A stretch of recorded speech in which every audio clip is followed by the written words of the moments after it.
급속한 경제 발전, 국민소득 증가에 반해 쓰레기 무단 투기, 불법 폐기물이 정부의 큰 문제거리로 자리 잡고 있다. 이에 국민들은 쓰레기 분리 배출에만 초점을 둔 정책이 아닌 정부가 야심차게 내놓은 2020년 폐기물 정책에 큰 기대를 가지고 있다.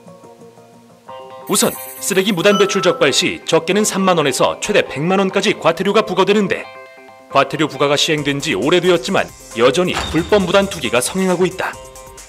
심지어 도로 위 쓰레기 무단 투기 적발 횟수도 연간 3천여 건에 달한다고 한다. 이외에도 재활용의 목적으로 곳곳에 설치된 재활용 의류수거함이 문매를 맞고 있다. 주거환경 훼손, 도시미관 저해 등의 이유로 의류수거함 철거를 요청하는 민원이 경기도에서만 연평균 200여 건에 달하는 것으로 알려졌다. 일각에서는 불법 쓰레기로 인한 님비 현상이 아니냐는 지적도 나오고 있는 상황이다.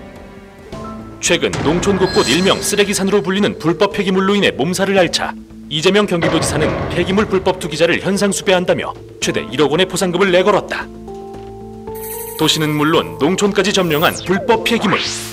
최악의 경우 단순 과태료가 아닌 법적 처벌을 피할 수 없는데, 불법 폐기물 관리 실태 이대로 괜찮은가?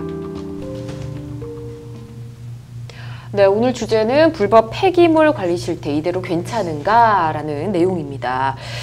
이게 좀 막 버려져 있는 불법 폐기물 때문에 눈살 찌푸리신 적 굉장히 많으실 텐데, 먼저 이 쓰레기를 불법으로 무단 투기하면 현행 법상으로는 어떤 처벌을 받게 되는지부터 알아보도록 할까요? 네.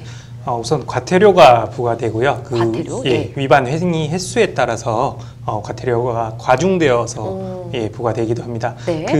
기준은 최근 1년간 이제 같은 위반 행위로 과태료 처분을 받은 사실이 있느냐, 이것입니다. 또 크기 등에 따라서 이제 달리 부과되기도 하는데요. 네. 좀 구체적으로 살펴보면 담배꽁초, 휴지 등 휴대하고 있는 생활 폐기물을 버린 경우에는 이제 5만 원 정도이지만, 비닐봉지 등 간이 보관 기구를 버린 경우는 20만 원. 휴식 또는 이제 행락 중 발생한 쓰레기를 버린 경우는 20만 원. 네. 그리고 차량이나 운반 장비를 이용해서 생활 폐기물을 버린 경우에는 50만 원. 마지막으로 사업장에서 생긴 쓰레기를 별도의 처리 없이 무단으로 버린 경우에는 100만 원의 과태료 부과 처분을 내리고 있습니다. 그렇군요. 차량을 운전하다 보면 도로에서도 뭐 담배꽁초나 쓰레기 같은 거 버리시는 사람이 있잖아요. 이것도 신고가 가능하다고 하더라고요. 어떻게 신고하면 될까요? 네네. 이에 대해서는 현행 도로교통법에서 이를 규정을 하고 있는데요. 네. 차량 밖으로 버린 각종 쓰레기, 예를 들면 휴지나 담배꽁초, 그리고 음료수 캔 등을 버린 운전자의 행위는 도로교통법 제68조 제3항 제5호의 도로에서의 금지 행위에 해당이 됩니다. 네. 또 해당 운전자는 벌점 10점에 범칙금 5만 원이 부과되는 처벌을 받게 되는데요. 단순한 쓰레기뿐만이 아니라 돌이나 병, 나무, 쇳조각 등 이런 것들을 차량 밖으로 무단 투기를 하는 경우에 도로상의 위험 요소나 사고 유발 요소로 판단을 해서 도로교통법에 동일하게 처벌이 될 수 있습니다. 그렇군요.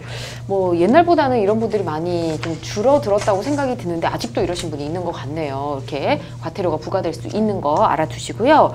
근데 뭐 마구잡이로 쓰레기를 버린 사람에게는 지금 말씀해주신 과태료가 뭐 크게 느껴지지 않을 수도 있을 것 같거든요. 근데 쓰레기를 버린 사람은 따로 있는데 그 공간을 이제 점유한 사람, 가지고 있는 사람, 이 사람이 쓰레기를 또 의무적으로 치워야 된다고 하더라고요. 네, 그렇습니다. 현행법상 토지나 이제 건물의 소유자, 점유자 또는 이제 관리자는 그가 소유, 점유 또는 관리하고 있는 건물 등을 건물 등의 이제 청결을 유지하도록 노력을 하여야 합니다. 네. 뿐만 아니라 이제 특별자치시장, 특별자치도지사, 시장, 군수구청장이 정하는 계획에 따라 대청소를 하여야 한다라고 명시되어 있기도 합니다. 네. 때문에 이제 불특정 다수가 버린 폐기물이라 할지라도 이제 본인이 소유한 건물이나 토지 주변에 있는 것이라면 치워야 할 의무가 있는 것이죠. 그렇죠. 좀 억울하게 할 것 같은데 그래도 이렇게 돼 있으니까 좀 신경 쓰셔야 될 것 같네요.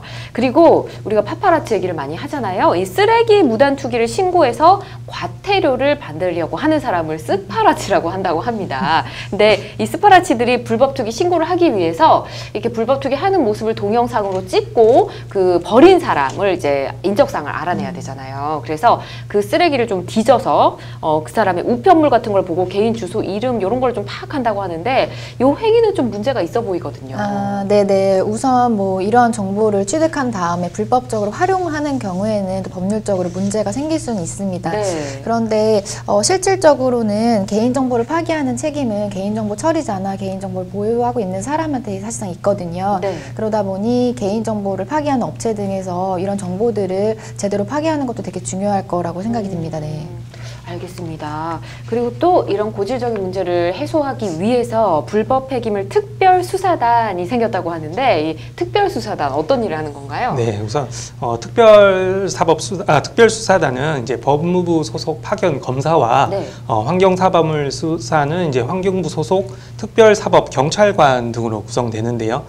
불법 처리업자에게 처리를 맡기는 자, 수수료만 받고 폐기물을 방치하는 중개인, 네. 위탁받고 폐기물을 방치하고 파산하는 처리업자, 네. 폐기물 처리 비용을 아끼기 위해 불법 수출을 하는 경우도 이제 수사 대상으로 삼고 있습니다.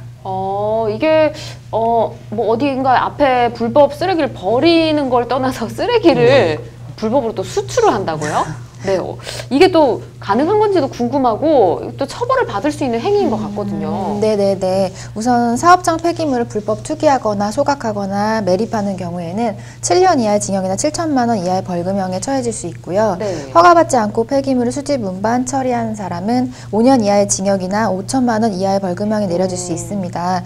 또한 당국의 폐기물 처리 조치 명령을 이행하지 않은 자는 3년 이하의 징역이나 3천만 원 이하의 벌금으로 폐기물관리법 제63조부터 제66조의 규정에 따라서 징역형이나 벌금형이 부과가 될 수 있습니다. 네. 특히나 요즘 문제가 되고 있는 폐기물을 불법 수출을 하는 경우에는 허가를 받지 않고 수출한 경우에는 5년 이하의 징역 혹은 5천만 원 이하의 벌금형이 선고될 수 있습니다. 네, 앞서 저희가 언급했던 뭐 과태료보다는 당연히 훨씬 더 강한 처벌을 받게 될 것 같고요. 앞서 저희가 화면으로도 봤지만 지금 경기도지사가 도내 폐기물 불법 투기가 도를 넘어섰다라면서 이 불법 폐기물을 투기한 자를 찾아서 엄중 처벌할 것이다. 그리고 현상금까지 내걸었거든요. 신고자의 익명성은 뭐 당연히 보장받을 수 있을 거라고 생각을 하면 되겠죠? 네, 당연한 말씀이신 것 같고요. 제보자 신원의 이제 비밀이 절대 보장되고요. 네. 또 이제 변호사에게만 신원을 밝히고 이제 변호사로 하여금 신고를 대리하게 할 수도 있습니다.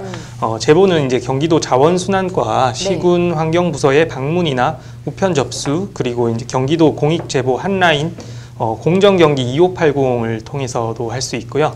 이때 불법행위 신고서, 적발 증거물, 현장 사진 등 투기행위 증명 자료를 제출하면 이후 제보자들은 법원 판결 등에 따라 경기도 공익제보지원위원회 심의 등을 거쳐서 행위자가 7년 이상의 선고를 받으면 최대 1억 원 이상의 이제 포상금도 받을 수 있게 됩니다. 그렇군요. 와, 이 현상금이 굉장히 강합니다. 네.